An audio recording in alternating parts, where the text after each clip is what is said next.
स्वस्थ मस्त व तंदुरुस्त होंगे। आज हम आपके सामने क्लास 9 के विज्ञान के चैप्टर 1 हमारे आसपास के पदार्थ को लेकर हाजिर हुए हैं। तो शुरुआत से थोड़ा बहुत पढ़ लेते हैं। इस चैप्टर की थोड़ी बहुत रीडिंग कर लेते हैं शुरुआत से। प्राचीन काल से ही मनुष्य अपने आसपास को पदार्थ को समझने का प्रयास करता रहा है। मतलब प्राचीन काल से मनुष्य अपने आसपास के जो पदार्थ है ना उनका ज्ञान अर्जित कर रहा है। भारत में प्राचीन दार्शनिकों ने पदार्थों को 5 मूल तत्वों में वर्गीकृत, जिसे पंचतत्व कहते हैं। प्राचीन दार्शनिक थे ना, उन्होंने उन्हें 5 पंचतत्व के नाम से 5 मूल तत्वों में वो कहते वायु, पृथ्वी, अग्नि, जल और आकाश। उनके अनुसार इन्हीं पंचतत्वों में सभी वस्तुएं बनी, हो चाहे निर्जीव हो सजीव हो। उस समय के यूनानी दार्शनिकों ने भी पदार्थ को इसी प्रकार वर्गीकृत किया। उन प्राचीन काल के उन दार्शनिकों ने भी उन्हें इसी प्रकार से वर्गीकृत किया था। तो अब चलो हम थोड़ा आगे बढ़ते हैं। अब यहाँ से देखते हैं इसके सबसे पहले भाग में, जिसका नाम है पदार्थ का भौतिक स्वरूप। प्राचीन काल से मनुष्य अपने पास के पदार्थ को, ये तो पता ही। अब देख लीजिए, आग सबसे पहले क्या था,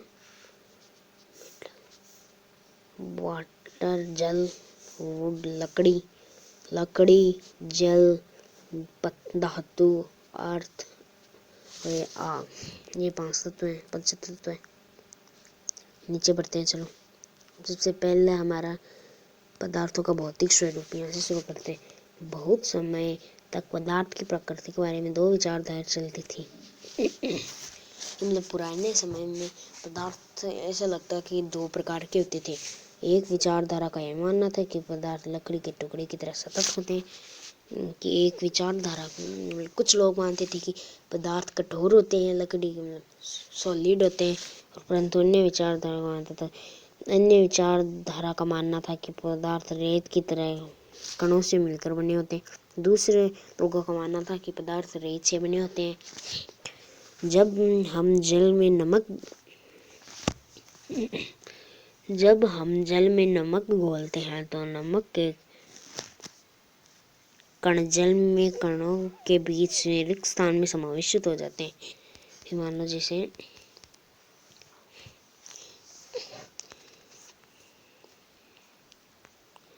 मान लो ये एक गिलास है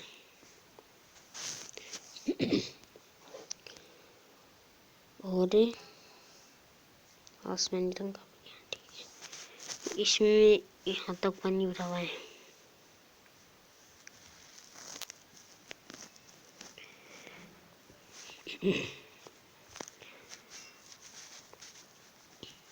आपने पिछली कक्षा में पढ़ लिया होगा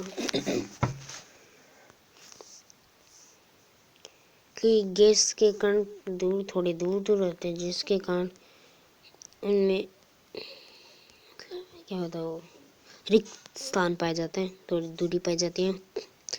हम नमक को पीले रंग से दर्शा देते हैं। देखो, जब हम बहुत सारा नमक घोलते हैं तो ये नमक इस जल में रिक्त स्थान पाए जाते हैं, आपको तो पता ही होगा। उसमें घुल जाते हैं, उसमें बैठ जाते हैं, उसको जगह मिल जाती है।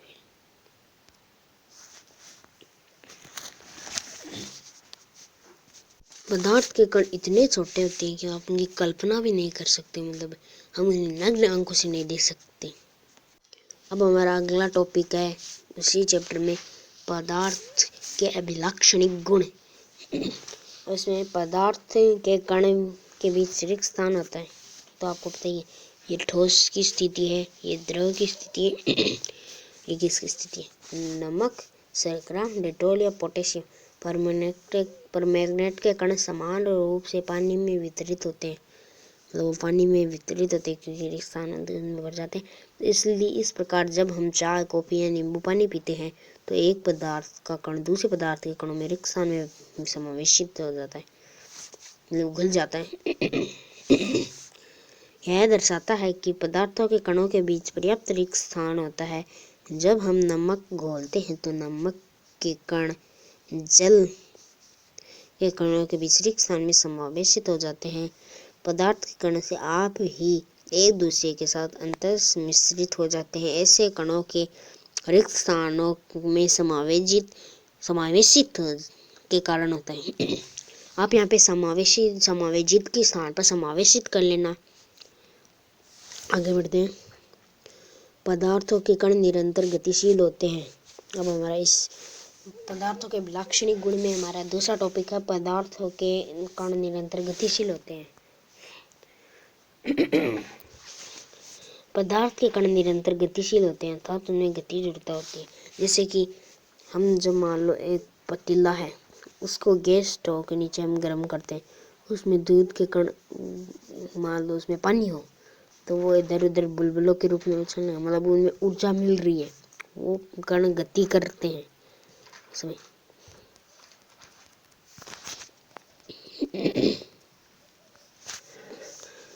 उनको गतिज ऊर्जा मिलती है, गतिज ऊर्जा।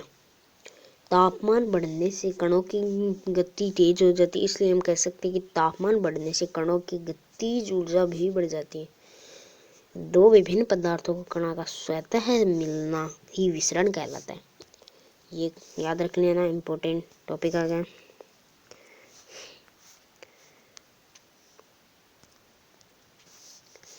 दो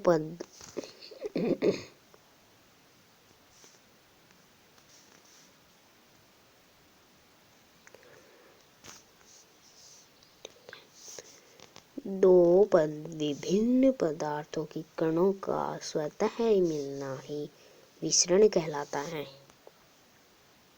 इसे याद कर लो। हमें यह भी पता चलता है कि गर्म करने पर विसरण तेज हो जाता है, क्योंकि जब पानी को गर्म करते हैं तो उनके कणों में तेजी होती है ना, वो इधर उधर चलने लग जाते हैं। अब हमारा अगला टॉपिक है, पदार्थ के कण एक दूसरे को आकर्षित करते हैं। वो तो सबको पता होगा। ठोस के कण जब एक दूसरे को आकर्षित करते हैं तो वो एक पास पाते और वो मजबूत रहते हैं। गैस के कण एक दूसरे को बहुत कम आकर्षित करते हैं। पदार्थों के कणों के बीच एक बल कार्य करता है, यह बल कणों को एक साथ रखता है। इस आकर्षण बल का सामर्थ्य प्रत्येक पदार्थ को अलग अलग होता है। मतलब मान लो जैसे लकड़ी का सामर्थ्य थोड़ा कम है, लोहे का थोड़ा ज़्यादा है, ऐसे सबका अलग अलग हो जाता है। अब हमारा अगला टॉपिक है पदार्थ की अवस्थाएं। पदार्थ की 3 अवस्थाएं हैं, गैस, लिक्विड, सॉलिड। यानी गैस का मतलब गैस का मतलब तो गैस ही होता है। लिक्विड का द्रव, सॉलिड का ठोस। पदार्थों के कण 3 रूप के होते हैं, ठोस, द्रव, गैस। पदार्थों की अवस्थाएं उसके कणों की विभिन्न विशेषताओं के कारण होती है। मतलब ये अवस्थाएं उनकी विभिन्न विशेषताओं के कारण होती है कि गैस फ्लो कर सकती है, मतलब बह सकती है हवा में, उसके कणों के बीच आकर्षण बल कम होता है। लिक्विड के बीच में थोड़ा लिक्विड भी बह सकता है, उनके बीच में आकर्षण बल थोड़ा ज़्यादा होता है। सॉलिड नहीं बह सकता, उसके बीच में आकर्षण बहुत ज़्यादा होता है, सबसे ज़्यादा होता है। ठोस की अवस्था। अब हमारा अगला टॉपिक है ठोस की अवस्था। पदार्थ की अवस्था में अगला टॉपिक है ठोस की अवस्था। सभी का एक निश्चित मतलब उनका है ना एक निश्चित आकार होता है। जैसे मान लीजिए कि लकड़ी का टुकड़ा, कैसा रंग होता है उसका? लकड़ी का टुकड़े का रंग ऐसा होता है, खराब लकड़ी का टुकड़ा। मान लो आपके घर पे एक लकड़ी का टुकड़ा पड़ा है,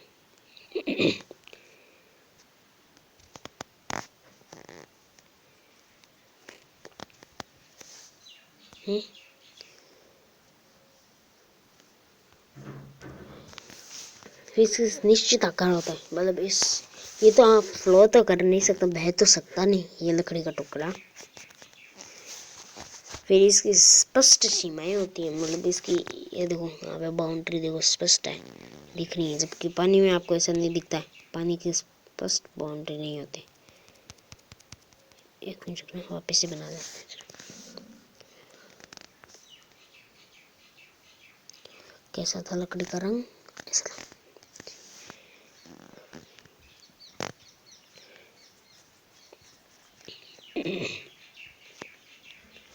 इसकी देखो ना तो स्पष्ट, इसकी स्पष्ट सीमा है,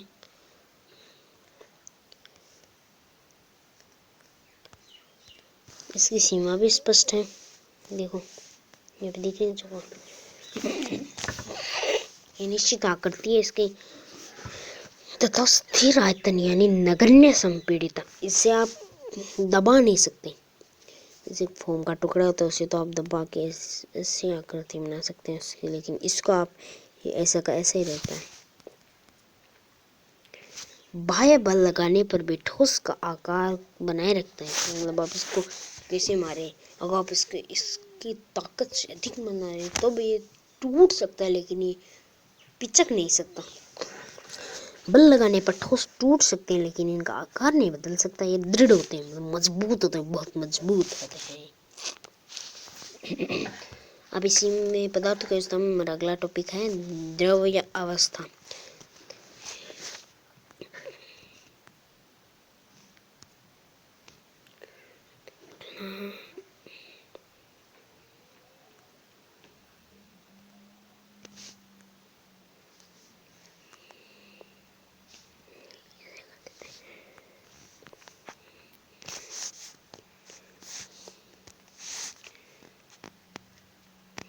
आपने कहीं पे पानी बहता हुआ तो देखा ही होगा।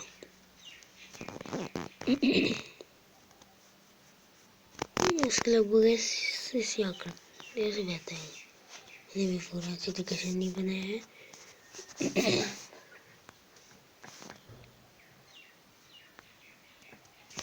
इनका आकार निश्चित नहीं होता है। आप द्रव को जिस मान लो, सबसे पहले मान लो एक ऐसे से आकार की बोतल में था, फिर आपको इसमें डाल दिया। इतने क्षेत्रफल का ये एक कटोरी थी, इसमें इतना पानी था उसमें भी इतना ही पानी आएगा। उसका आकार बदल सकता है पानी का, इसका आकार निश्चित नहीं होता। और ये इसे जिस बोतल में रखा जाए उसका आकार ग्रहण कर लेता है। ये बह सकते हैं, ये दृढ़ नहीं होते, मतलब ये मजबूत नहीं होते। ये आप जैसे इनको आप ऐसे सोचो कि आप इनको हथौड़े से मारो तो आप इनका कुछ असर नहीं पड़ना। अब देखो इस पानी में भी एक चीज़ होती है, आप एक टूटी तो होगी आपके घर पे, उसमें जब पानी बहता है उस पानी के नीचे से तो आप अंगुली देते हैं तो उस अंगुली से पानी की डायरेक्शन चेंज हो जाती है, लेकिन कुछ समय पास तो वो पानी वापस एक स्थान पर मिलकर वापस जुड़ जाता है। मतलब इससे यह सिद्ध होता है कि पदार्थ के कणों के बीच आकर्षण बल होता है। ठीक है, तो हमारा अगला टॉपिक है गैसीय अवस्था। इसको मैं थोड़ा जल्दी से पढ़ा देता हूँ क्योंकि वीडियो में ज़्यादा टाइम का नहीं बनाना चाहता और आपका भी ज़्यादा टाइम खर्च नहीं करना चाहता। गैसीय अवस्था, इसकी आकृति निश्चित नहीं होती है, ये संपीड्य नहीं होता है, ये ना कठोर होता है ना दृढ़ होता है, ये आसानी से बह सकता है, ये द्रव में बदल सकता है। अब देखो ठोस वस्तु जैसे बर्फ ले लो, बर्फ को हम पानी में बदल सकते हैं, ना। फिर पानी को हम गैस में बदल सकते हैं, गैस को हम ठोस में बदल सकते हैं, हम गैस को द्रव में भी बदल सकते हैं, ठोस में भी बदल सकते हैं, द्रव को गैस में ठोस दोनों में बदला जा सकता है, और ठोस को भी गैस और द्रव दोनों में बदला जा सकता है, लेकिन हर ठोस को नहीं बदला जा सकता। जैसे पेट्रोलियम गैस अस्पतालों में ऑक्सीजन सिलेंडर, वाहनों में ईंधन है, वो भी तो संपीड़ित होता है। एक मिनट सुनो,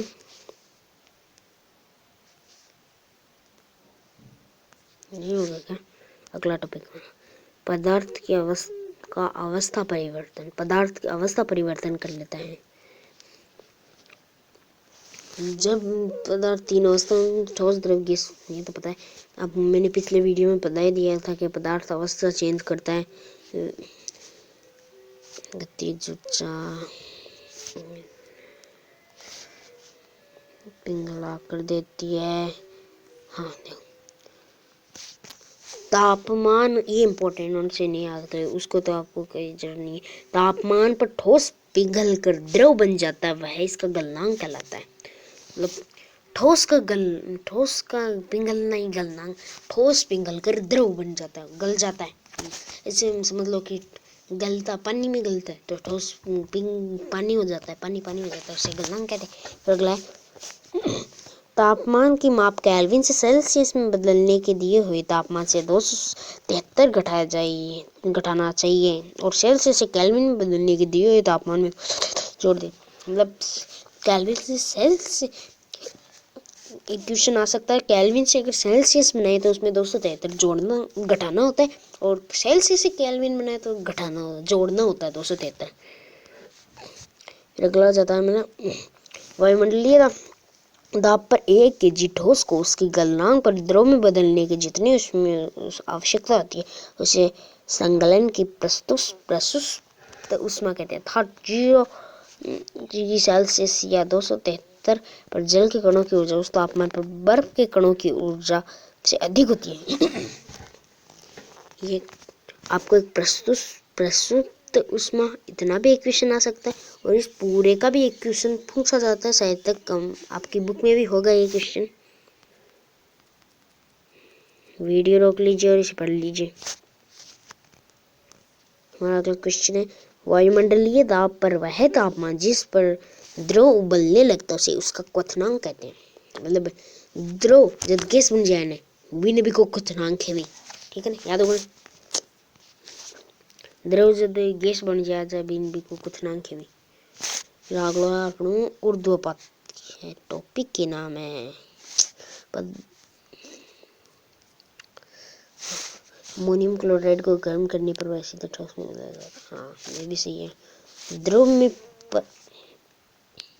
द्रव में अवस्था में परिवर्तन हुए बिना सीधे ठोस में से सीधे वाष्प नहीं, बिना ठोस अवस्था से सीधे गैस और वापस ठोस में बदलने की प्रक्रिया को ऊर्ध्वपातन कहते हैं।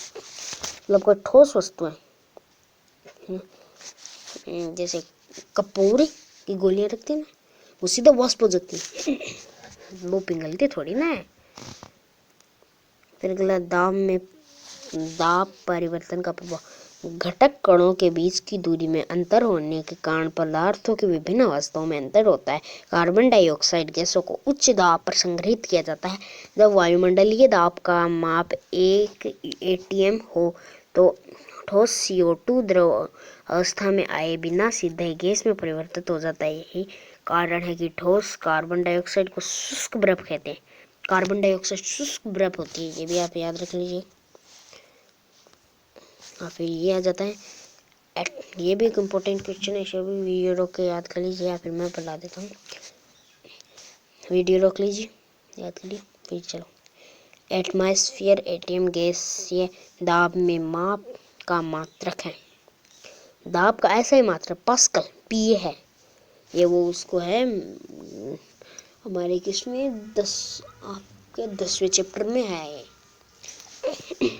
10वें चैप्टर के किसी एक पेज पर है ये पास्कल का जानकारी है थोड़ी बहुत।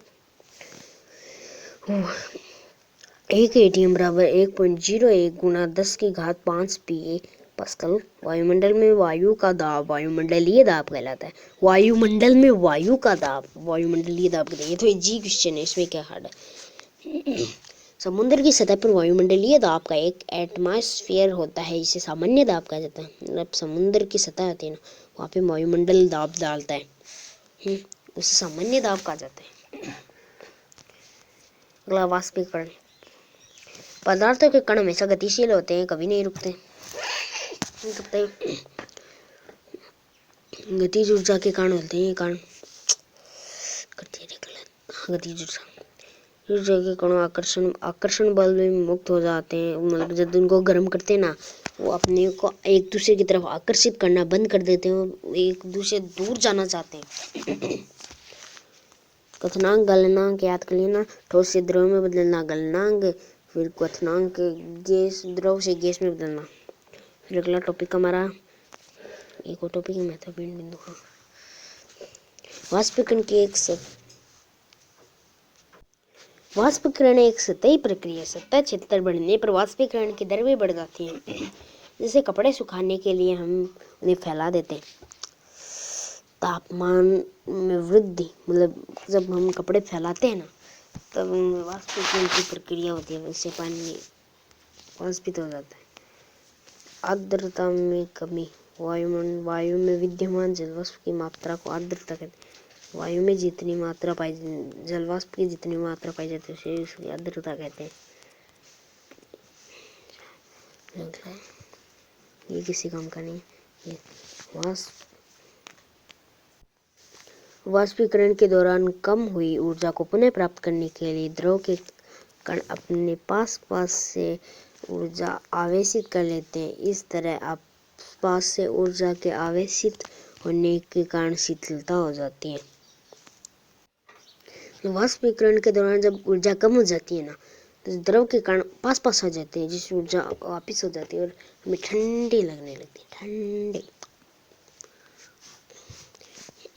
ये बहुत इंपॉर्टेंट नोट है, पर बहुत सारे जल्दी पढ़ लेते हैं। इसीलिए द्रव सूक्ष्म कणों से मिलकर बना होता है। द्रव सूक्ष्म कणों से मिलकर बना होता है।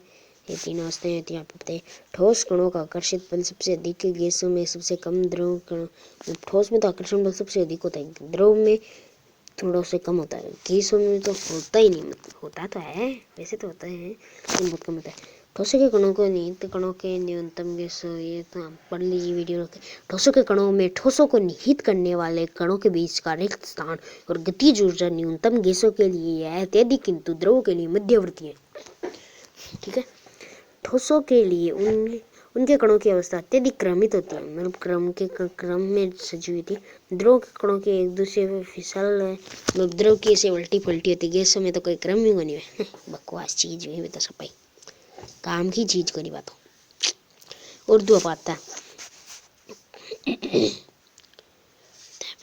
होती है पदार्थ की अवस्था में परिवर्तन, पदार्थ की अवस्था अंतः परिवर्तित होती है। पदार्थ की अवस्था में परिवर्तन दाब में परिवर्तन किया जाता है। ऊर्ध्वपातन पर क्रम में ठोस पदार्थ को परिवर्तित किया जाने से क्वथनांक समष्टि परिगणन, जिसमें स्पष्टीकरण द्रव अवस्था श्वास पे भी वही है कि क्वथनांक किसे कहते हैं। वाष्पीकरण गति निम्न कारणों पर निर्भर करती है। सतही क्षेत्रफल जिसका मंडल के प्रति त्याग होता है, तापमान, आर्द्रता और वायु की गति। वाष्पीकरण की स्थिति होती है ना, वो कई चीज़ों पर निर्भर करती है कि उस स्थान का तापमान कितना है और किस सतह पर है। वाष्पीकरण से ठंडक उत्पन्न होती है। जैसे घड़े में पानी ठंडा होता है, घड़ा होता है, उसमें छिद्र के कारण पानी वाष्पित होकर निकल जाता है, जिसके कारण उसमें ठंडा पानी बचता है, फिर हम उसे पीते हैं। पियो ने गर्मी में तो पीता ही वाला। वाष्पीकरण की गुप्त ऊष्मा ताप की मात्रा, जब 1 kg द्रव को वायुमंडलीय दाब पर द्रव में क्वथनांक पर गैस या अवस्था में परिवर्तन करने तो प्रयोग होता है। किसी का मैंने आप थे पल्ली पढ़ लिया, मैं पढ़ा दियो था। संकलन की गुप्त ऊष्मा ऊर्जा की वह मात्रा है जो 1 kg ठोस को वायुमंडलीय दाब पर ठोस के संकलन बिंदु पर लाने का प्रयोग करती है।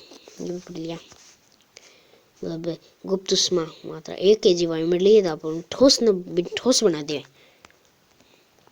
तो हमने यहाँ पे ये फर्स्ट चैप्टर पूरा कंप्लीट कर लिया। इसके सातों बिंदु भी हमने कंप्लीट कर लिया। सबसे पहला बिंदु था हमारा पदार्थ का भौतिक स्वरूप, पदार्थ को कणों में विलक्षणीकरण, पदार्थ की अवस्था, पदार्थ का अवस्था परिवर्तन, ऊर्ध्वपातन, वाष्पीकरण को प्रभावित करने के कारक, महत्वपूर्ण बिंदु ये पढ़ी नहीं है।